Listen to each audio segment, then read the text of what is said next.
আমি চাই, আমার চাওয়া আছে, আমার দরকার আছে, এই জন্যই কেউ না কেউ তৈরির জন্য প্রস্তুত হয়ে গেছে। আমরা সবাই যদি ইসলামকে গ্রহণ করি একত্রে একসাথে, একজন প্রস্তুত যে আমি মাটির তৈরি কোনো মূর্তি কিনবো না, গ্রহণ করব না, কোনো পশু পাখির ছবি আমি না আমার ঘরে রাখবো আর না সন্তানের জন্য রাখবো, তাহলে এই কোম্পানিগুলো কার জন্য প্রস্তুত করতে বলেন তো? আমরা কিনি বিদায় তো তারা করে। وَمِنْ آيَاتِهِ أَنْ خَلَقَكُمْ مِنْ تُرَابٍ ثُمَّ إِذَا أَنْتُمْ بَشَرٌ تَنْتَشِرُونَ। সুতরাং আমার বান্দারা জেনে রাখো, মাটি দ্বারা মানুষ সৃষ্টি করা এটা আমি মহান রব্বুল আলামিনের একটি নিদর্শন। সুবহানাল্লাহ, এ হলো একটি নিদর্শন।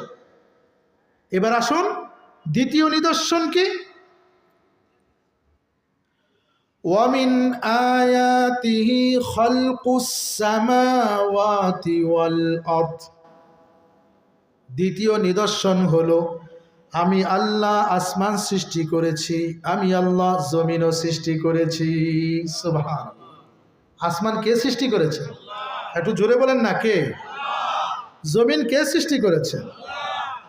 আসমান সৃষ্টি এটা আল্লাহ ছাড়া কারো পক্ষে সম্ভব? জমিন সৃষ্টি আল্লাহ ছাড়া কারো পক্ষে সম্ভব?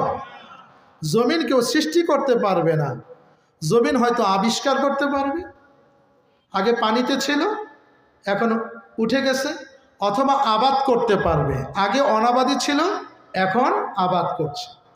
কিন্তু জমিন কেউ সৃষ্টি করতে পারবে? আকাশ কেউ সৃষ্টি করতে পারবে? আকাশ কেউ সৃষ্টি করতে পারবে না, জমিনও কেউ সৃষ্টি করতে পারবে না। এই সৃষ্টির একচ্ছত্র মালিক কে? জোরে বলেন কে? যেহেতু এই সৃষ্টির মধ্যে কারো কোনো দখলদারিত্ব নাই, কারো কোনো অংশীদারিত্ব নাই, এইটা কেবল আল্লাহ কর্তৃক সৃষ্ট, এর স্রষ্টা যেহেতু কেবল আল্লাহ, এজন্য এটা শুধু একটি নিয়ামত নয়, আসমান শুধু একটি নিয়ামত নয়, জমিন শুধু একটি নিয়ামত নয়, এটি নিয়ামত সাথে সাথে একটি মহান রব্বুল আলামিনের নিদর্শন। কার নিদর্শন বলেন তো?